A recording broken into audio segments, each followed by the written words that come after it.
구독, 알림 설정까지 부탁드립니다. 오늘도 우리 사는 이야기 찾아주셔서 감사합니다. 사연자분이 보내주신 이야기 시작해볼게요. 안녕하세요. 저는 결혼 20년 차의 고등학생 자녀를 둔 엄마입니다. 신랑은 작은 회사를 운영하고 있는데 트레일러를 운영하는 회사이기도 하고 급할 때는 신랑이 직접 물건을 납품하기도 하기 때문에 출장이나 장거리 운전이 잦은 사람입니다. 저는 회사에서 격리를 하다가 굳이 회사에 출근할 필요성을 느끼지 못해서 대부분 집에서 재택으로 일을 하거나 월말이나 혹은 주중에 한두 번 정도 일을 몰아서 해요. 직접적으로 출근을 해서 일을 하는 것도 아니고 급여를 따로 받는 것은 아니었지만 연년생인 두 아이를 키우면서 일을 병행하는 것은 20년을 해도 쉽지만은 않았습니다. 아이가 어렸을 때는 밥을 먹을 때에도 한 명은 두 아이를 보고 교대로 밥을 먹거나 한 명씩 안고 달래면서 밥을 먹었던 기억이 날 정도로 정말 돌아서니 10년이 후딱 지나 있었습니다. 아이들이 학교를 다닐 때부터는 신랑의 회사 일을 돕기 시작했어요. 신랑과 결혼을 하기 전에 원래 격리 업무를 하고 있었기 때문에 일하는 데는 어려움이 없었고 직원 월급 한 명 아낀다 생각하면서 나름 부지런히 일을 했던 것 같아요. 그런데 얼마 전부터 신랑이 이상한 행동을 하는 것을 알게 되었습니다.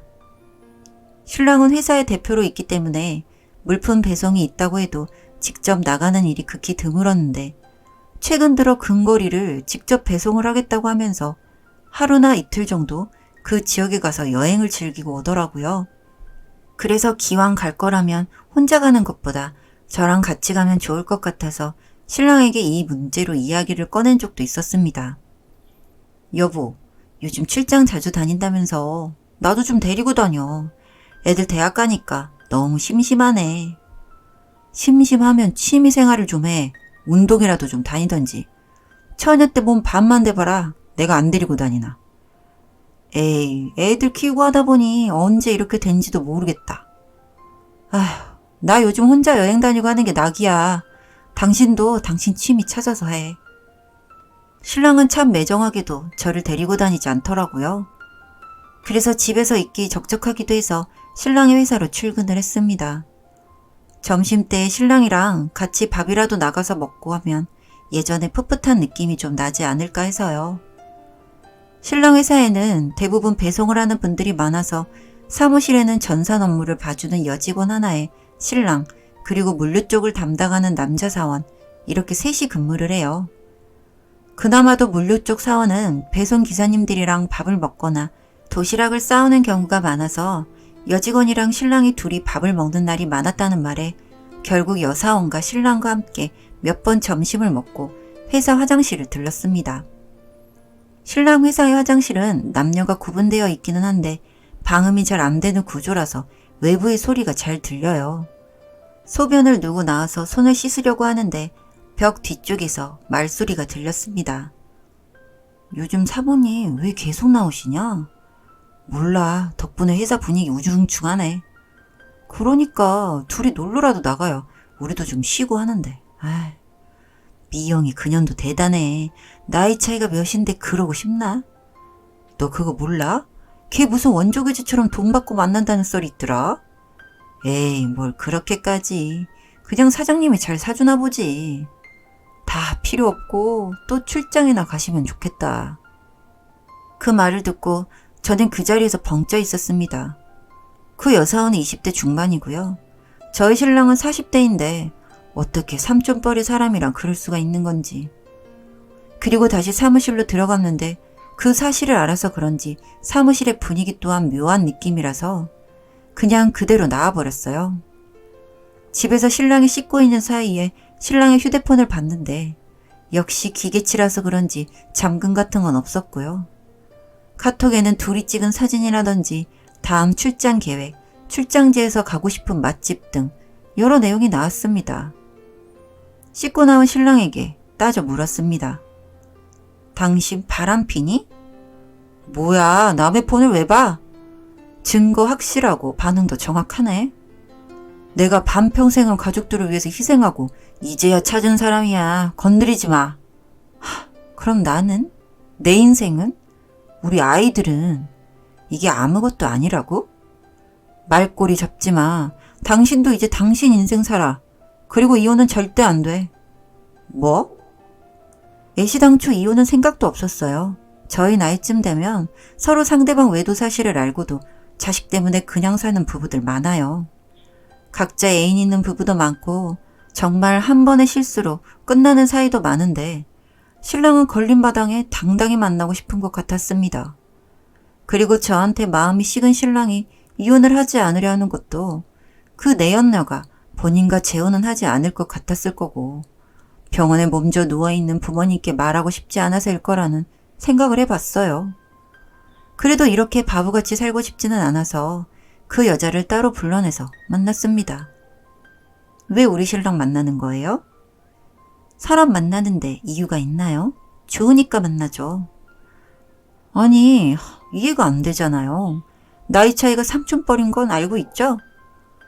저 죄송한데 그냥 이혼해 주시면 안 될까요? 뭐라고요? 사실 저 사장님아 임신했어요. 나 참 어이가 없어서 그 여자는 임신을 했다며 저에게 임신 테스트기 사진과 함께 초음파 사진을 보여줬습니다. 이 사실 그 사람도 아나요?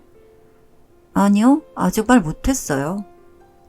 저는 그 자리에서 떠났습니다. 그 여자가 임신을 한 것을 알게 된 순간 저는 절대로 이혼하지 않겠다고 마음을 먹었거든요. 아니나 다를까 며칠 뒤 신랑은 피죽 한 그릇 못 얻어먹은 얼굴로 저에게 와서 이혼을 해달라고 했어요. 여보, 이혼 좀 해줘. 이혼해서 당신 부모님 쓰러져도 괜찮다는 거야? 내가 일이 좀 생겨서 그래. 사람 한번 살려줘. 내가 살리는 게 누군데? 아, 당신애? 여보 알고 있었어? 그 여자가 임신했다고 이혼해달라고 하더라. 임신이 무슨 벼슬이야? 그래도 딱하잖아. 아빠 없는 애를 어떻게 키워? 당신 자식들은 안 불쌍하고 당신이 싸질러 놓은 배다른 형제 때문에 머리가 많이 아플 것 같은데. 부탁 좀 하자. 나는 절대로 이혼 안 해. 걔는 아빠 없는 아이에 결혼을 못한 싱글맘이 될 거야. 두고 봐. 무슨 말을 그렇게 해. 당신은 털어서 먼지 하나 안 나올 줄 알아? 신랑은 그렇게 엄포를 놓고 돌아서 갔습니다. 그리고 몇 달이라는 시간이 흘렀어요. 내연녀와 신랑은 계속 저에게 이혼을 하자고 말했고 심지어 신랑은 화를 이기지 못하고 저를 때린 적도 있습니다. 그럼에도 제가 이혼을 하지 않은 이유는 당연히 그 두 년놈들을 물먹이고 싶은 마음이 컸고 이혼은 하겠지만 지금은 때가 아니라고 생각을 했어요. 그렇게 몇 달이라는 시간이 지난 어느 날 갑자기 신랑이 퇴근 후에 집에서 요리를 하고 있었습니다. 오늘 그년 오기로 했어? 웬일로 주방에 들어가 있어? 당신이랑 밥이라도 먹으면서 이야기 좀 하려고. 나랑 할 이야기가 뭐가 있어. 나 좀 쉴게. 그렇게 방으로 들어가는 제 등 뒤에서 털썩하는 소리가 들려 뒤를 돌아보니 신랑이 무릎을 꿇고 앉아 있었습니다. 여보 정말 미안해. 앞으로 내가 정말 잘할게. 갑자기 이건 무슨 전개야? 걔 꽃뱀이더라. 임신도 아니고 남자친구도 있대. 그럼 맨정신인 애가 당신 같은 아저씨를 좋아한다는 게 가당키나 하다고 생각했어? 내가 정말 미안해. 이제 진짜 정신 차리고 당신이랑 아이들 위해서 살게. 그런데 어쩌지? 나는 당신이랑 같이 살 마음이 전혀 없는데. 뭐? 별거라도 하겠다는 거야? 이제 와서? 아니. 이제 이혼해야겠다고. 저는 신랑의 간절한 외침을 뒤로하고 방으로 들어갔습니다. 저는 그 다음날 이혼 전문 변호사 사무실에 가서 이혼 준비를 했어요. 그동안 준비한 외도의 증거들을 모아뒀고 저에게 얼마만큼의 재산 분할이 이루어질지도 꼼꼼히 찾았어요. 그리고 가장 중요한 위자료와 아이들 양육비까지. 신랑이 아이들을 키운다고 말할 수도 있겠지만 어차피 제가 제 시간 정성을 들여가며 키운 아이들입니다. 신랑이 바람을 피고 있는 걸 알고서 제가 이혼할 수 있게 응원해준 아이들이고요. 저는 이제 아이들과 함께 제2의 인생을 살아보려고 합니다.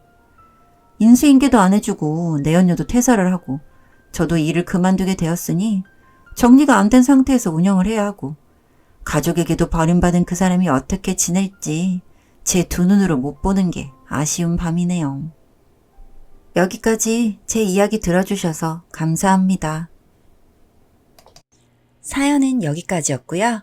우리 사는 이야기 시청해주셔서 감사합니다.